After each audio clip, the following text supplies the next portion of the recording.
حضرت علی رضی اللہ تعالی عنہ کے جو بھی اقوال ہے وہ ہمارے لیے مشعل راہ ہے۔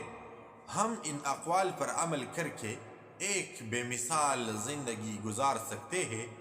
وہ علی جن کے بارے میں نبی محتشم، شفیع رحمت للعالمین، محبوب رب العالمین، محمد مصطفیٰ احمد مجتبیٰ صلی اللہ علیہ وسلم نے ارشاد فرمایا، علی دنیا اور آخرت میں میرا بھائی ہے۔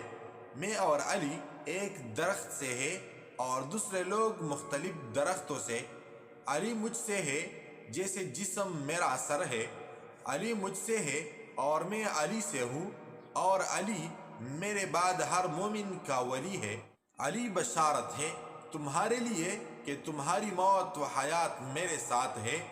میں علم کا شہر ہوں اور علی اس کا دروازہ ہے۔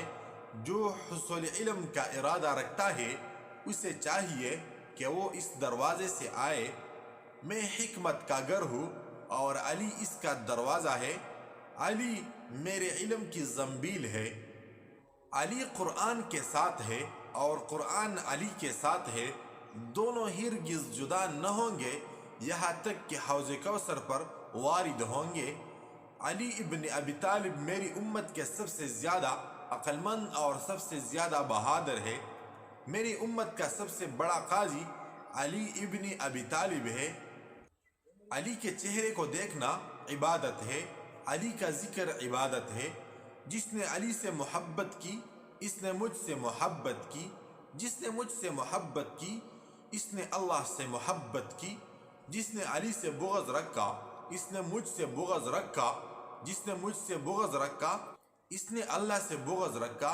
یقیناً علی تیرے ساتھ سوائے مومن کے کوئی محبت نہیں رکھے گا اور سوائے منافق کے کوئی بغض نہیں رکھے گا۔ مجھے اس ذات اقدس کی قسم جس کے قبضہ قدرت میں میری جان ہے، ہم اہل بیت سے جو بندہ بھی بغض رکھے گا اللہ اسے آگ میں داخل کرے گا۔ حضور سرور کونین صلی اللہ علیہ وسلم نے آپ کا تعارف کرا کے آپ کے حق میں دعائیں فرمائی۔ یاد رکھو جس کا میں مولا ہوں یہ علی بھی اس کا مولا ہے۔ یا اللہ تعالی دوست رکھ اسے جو علی سے دوستی رکھے اور دشمن رکھ اسے جو علی سے دشمنی رکھے۔ اے اللہ اس کی مدد فرما جس نے علی کی مدد کی۔ اے اللہ اسے عزت عطا فرما جس نے علی کی عزت کی۔ اے اللہ اس کو رسوا فرما جس نے علی کو رسوا کیا۔ آپ خود اپنا تعارف ان الفاظ میں کراتے ہیں، قبل اس کے کہ میں تمہارے ہاتھوں سے مفقود ہو جاؤں، جو چاہو مجھ سے پوچھ لو، کیونکہ جس طرح تم زمین کے راستے جانتے ہو میں اس سے زیادہ آسمان کی راہیں پہچانتا ہوں۔ رسول اللہ صلی اللہ علیہ وسلم نے مجھے علم کے 1000 باب تعلیم فرمائے ہیں اور میں نے ہر باب سے 1000 باب استنباط کیے۔ مجھے قرآن پاک کی ہر ایک آیت کا شان نزول معلوم ہے اور ہر ایک آیت کی نسبت بھی معلوم ہے کہ وہ کس مقام پر، پہاڑ یا میدان پر، اور کس وقت یا دن رات میں نازل ہوئی۔ بے شک ہمارا معاملہ سخت اور دشوار ہے۔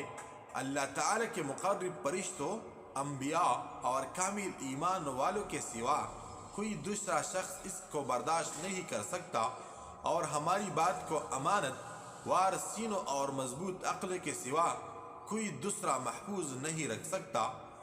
آپ رضی اللہ عنہ اپنے اہل بیت علی نبی صلی اللہ علیہ وسلم اولاد علی رضی اللہ تعالی عنہ کے متعلق ارشاد فرماتے ہیں، بے شک اللہ تعالی نے ہمیں روئے زمین پر نظر ڈال کر ہمیں برگزیدہ فرما لیا۔ ہم لوگ اہل بیت نبوت کا درخت، رسالت کے اترنے کی جگہ، فرشتوں کی آمد و رفت کا مقام، حکمت کے چشمے، علم کی کانیں ہیں کہ محمد صلی اللہ علیہ وسلم ہم میں سے ہے۔ ہمارا محب اور مددگار اللہ تعالی کی رحمت کا امیدوں کا امیدوار، اور ہمارا مخالف اور دشمن اس کے قہر اور عذاب کا سزاوار ہے۔ حق اور اہل حق کا دامن مت چھوڑو، جو شخص ہمارے اہل بیت کو چھوڑ کر کسی دوسرے کا ساتھ دے گا وہ دنیا اور آخرت میں نقصان اٹھائے گا۔ سب سے اندھا شخص وہ ہے جو ہمارے اہل بیت سے محبت اور فضیلت سے اندھا ہو۔ حضرت محمد صلی اللہ علیہ وسلم کی آل کی محبت کو لازم پکڑو، کیونکہ یہ تم پر لازم اور ضروری ہے اور اللہ تعالیٰ کے حضور تمہارے محبوب ہونے کا وسیلہ ہے۔ رسول اللہ صلی اللہ علیہ وسلم کہ تمام صحابہ کرام رضی اللہ تعالی عنہم اجمعین ستاروں کی مانند ہے، سب کا اپنا اپنا مقام و مرتبہ ہے۔ اس بات کو جان لے کہ دنیا کا سب سے عظیم انسان وہ ہے جو دوسروں کو عظیم سمجھے۔ دوسرا، دنیا کا عظیم عالم وہ ہے جو اپنے آپ کو جاہل سمجھے۔ تیسرا، دنیا کی سب سے بڑی خوشی یہ ہے کہ انسان خوشی کو حقیر سمجھے تو وہ انسان کامیاب ہوگا۔